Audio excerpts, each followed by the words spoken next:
The Icons of Real Estate Podcast. Are you ready to learn the proven money-making secrets from top-producing icon agents? Ready to skyrocket your business? This podcast is for you. Tune in every week with your host, Tomasz Fonseca, and find out how to implement proven strategies to 10 times your business. From $3 million to $30 million in just 12 months. Brought to you by the Masters in Real Estate Marketing, Arter SEO. Hello and welcome back to the Icons of Real Estate podcast. I'm your host, Timothy Kaitano, and today, ladies and gentlemen, we have a good show for you. I always say this in every episode, in most of my episodes, I tell you guys that ladies are taking over the real estate industry, right? Because who else knows how to make a house a home than a woman? Right. Today's guest has been doing amazing things. She's been taking the industry by storm. She's a trailblazer. She is a high achiever. She is a person who understands the value of customer service, and that's evident in the reviews that she gets. So if you are looking for an agent that is going to take good care of you, then well, ladies and gentlemen, today's episode is going to lead you to just what you're looking for. Ladies and gentlemen, help me welcome today's guest, Yuliana Flores. Welcome to the show. Thank you. Thank you for having me. Oh man, I'm really excited to have you on because, well, you've been doing amazing things. And well, with me, I have an ongoing tradition here. I always ask my guests this. How did this all start? What led you into real estate and what were you doing before you got into real estate? Okay. Before real estate, I was working for leasing apartments. Mhm. And what led me to real estate was one of the tenants that came by and just kind of sparked that idea. Wow, wow. So he was Mm. like, hey, I think you should get into real estate. I think you'd be good at this. Was there any hesitation from you? Or you're like, nah, I don't think I'll be good at it, man. What was your initial reaction to that? Well, he was an international person that was coming to stay for just a couple months, very business savvy. And he just said, why aren't you like doing this? And I was just like, I don't think I can do that. Mm. But then when I thought about it, I was like, let me look into the computer what it takes to become a real estate agent. And you went on, and I'm curious, what was the first year like for you? Because for a lot of people, the first year is the hardest, right? You trying to figure things out. You also try to make adjustments because, well, this is not like an ordinary 9 to 5. There's no guaranteed checks here. That means whatever you put in, you get out. What was the first year of real estate like for you? The first year of real estate was part-time for me because Mhm. obviously I still needed to make income. And I only sold 2 or 3 houses max. So Yeah. yeah, it's And hard. how did that impact your journey into real estate? Because for a lot of people, right, the first year determines whether they're going to continue this or not. You doing about 2 to 3 houses within the first year. Did that really boost your confidence, or were you like, let me see how the second year goes, and if it's like this, maybe I might leave, or were you motivated and you understood that eventually you'd get to where you are now? Well, the first transaction I ever had was a listing. So, Mhm. and this was back in 2017 when the housing market was, multiple offers, everything was easier to sell. So I thought it was going to be great, super excited. Then when I actually started working with a buyer, I said, "Oh my God, this is hard," Yeah. showing them properties and stuff. The first year selling a low amount didn't discourage me. It wasn't like I said, "Oh my God, next year I'm going to sell a lot more houses." I just felt like I could do it because I had a part-time job. So I Mm. said I can do this and make extra income. I hadn't really necessarily thought about it as my only source of income. Mm. And would you advise people that want to transition to into real estate that are currently doing other jobs as well to also follow in that path? Because what I see that a lot of people they get into this fully, and well, it also raises a lot of financial problems for them, especially when they don't, sell well or do a lot of transactions within the first year. Would you advise people to actually go down the path of starting off doing this part-time until they get on the feet? I think it depends. case by case scenario, right? Like if in your household, are you the only one that's making income? Can your spouse support while you go off and just give it your all? Because obviously, if you're working full time, you can dedicate a lot more to your business versus doing it part time. Now, if you were in the position I was, where it was just me, I still needed to get income and there was no one there to financially support me. But I will say at that time, in that time of my life, I was living with my parents. And so there was that financial stress was not there. I had Mm, financial stress as far as paying other things, but not that. Now, if I were to have been living on my own, I would say save some money before you leave your job. mm. Just have, some months of being prepared where you're not going to put yourself in a very bad situation financially. Fine. So you guys are listening to this, especially younger people out there that want to get into real estate. And if you find yourself in a position where you still are under your parents' roof, make the most out of that. Make the most Mhm. out of that. That's your time to actually go all in on this. And well, it helps you because, man, you wouldn't have to deal with some of the stress that come with being independent while also trying to navigate through industry that requires you to actually go out there and chase your own check.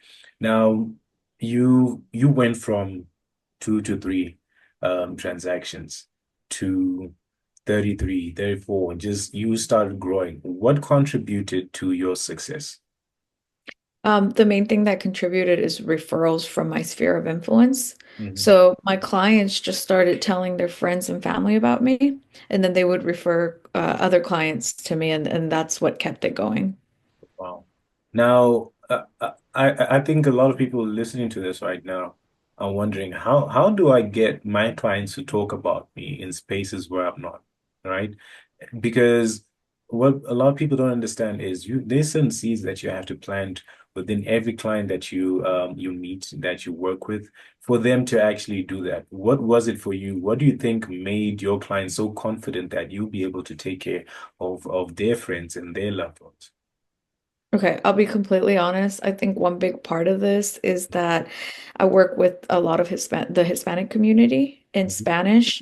And at that time when I was in real estate, yes, there were definitely Spanish speaking agents, but maybe there's not as much options out there as, for example, the English market, right? There's Mhm. tons more to compete versus when you're just like they're looking specifically for a Spanish speaking agent, it cuts back on the competition. Mhm. So that was a big thing. It was just that there wasn't too much competition. So maybe when their friend or family thought about a realtor, they're like, oh yeah, I know someone, Yeah. right? That was a big factor there. The other thing is the way I treat them when we did the transaction, just trying to leave a lasting impression so that they would tell someone else about me. Oh, well. All right, ladies and gentlemen, Mhm. I hope you're hearing that, right? Community, community, community. Tap into your communities, right? It doesn't matter even if you're Hispanic or not. Tap into your communities because whenever they think of someone who can help them out, you're the first one that does that. And like you said, leave a lasting impression. I like that a lot.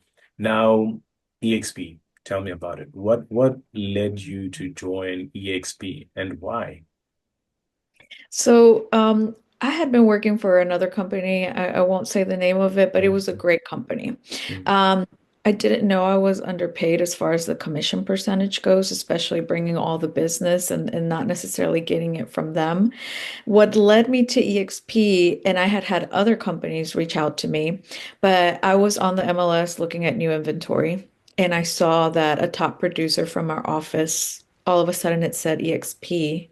So I picked Mhm. up the phone and called her and just said, "Hey, I just saw that. Did you leave? Blah, blah, blah." And Mhm. she said yes. So she told me about it. We had a meeting. And then when she told me all the benefits that, I mean, it just felt like a no-brainer. Like, why am I doing this when EXP just offers so much more? Wow, wow, wow. And man, you joined and never look back. I want to know from you, like, how has EXP's model helped you achieve your goals within the industry? Okay, I love EXP. It's Mhm. amazing. Personally, I love that it is an online platform because if I need help with something, the answer is right there. I mean, I can just reach out and get someone to help me. The collaboration is amazing. And you can learn so much. So versus where you have to go out and possibly pay for an experienced coach or something like that, with EXP, you can learn from some of their top producers. So that's amazing right there. As far as other things that they offer, their 80/20 split, I love that. I love that they have a cap. So I know that once I pay a certain amount, I get to keep the rest of my money with some other fees that come off, right? And then their icon thing is amazing. Once you actually achieve icon, you strive for it every year because it's a no-brainer, like getting back the money that you gave them in stock. And obviously there's other things there with that, but just getting that money back, it makes it feel like, wow, I'm getting all of these benefits and I kind of like not paying anything for it in a way. So, Oh man, that's amazing. Now, I want to hear from you. 2025, a lot of people, a lot of real estate agents are excited about this year. There's been a lot of talks. Some people saying, "Hey, interest rates might be an all-time low. Who knows?" But what are your plans and goals for this year? okay, thank you. Yeah, so thank you for asking that Mm, because even though my business throughout the years has relied strongly on my sphere of influence, mm, I have seen a little bit of a switch there where it's like I'm not getting as many calls as I was getting. It's not as easier to just go and sell, especially I have a ton of investor clients, and for them, it's a much easier deal. mm, But some of that just has seemed like maybe it's not coming as much as it was before. So just recently, I did start doing the cold calling. And I've seen, so far, I've seen great. I mean, I got a listing from it just recently. And after this, I do have a listing appointment from that. So wow. just knowing that we can make our own business Mm. and don't have to rely on our sphere of influence or rely on someone that's giving us leads, I think it's just mind changing and just amazing. That's amazing. That's amazing. Now, lastly, I want to know from you, what advice would you give to aspiring realtors, people who want to get into the space?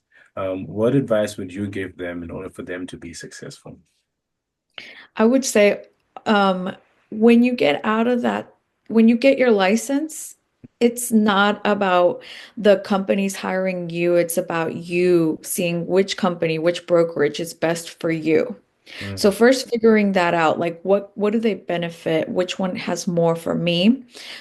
Personally, I never did the team thing, but I know a lot of agents where that has been so beneficial to them and it's brought them tons of success. So if that's something that you feel will help you, look into that because they offer a lot of support.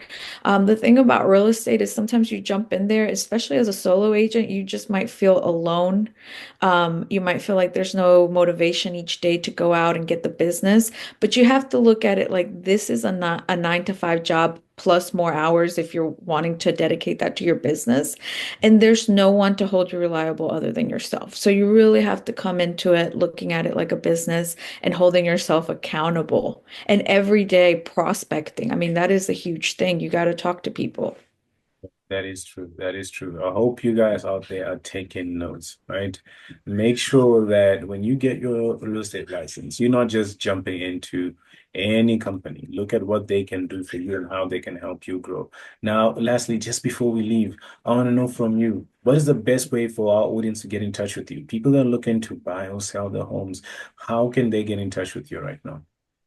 They can reach me directly to my cell phone if I can put it here, if Yeah, that's okay. sure, sure. It's 336-944-7521. And then on Instagram, it's my first name, Yuliana.homes.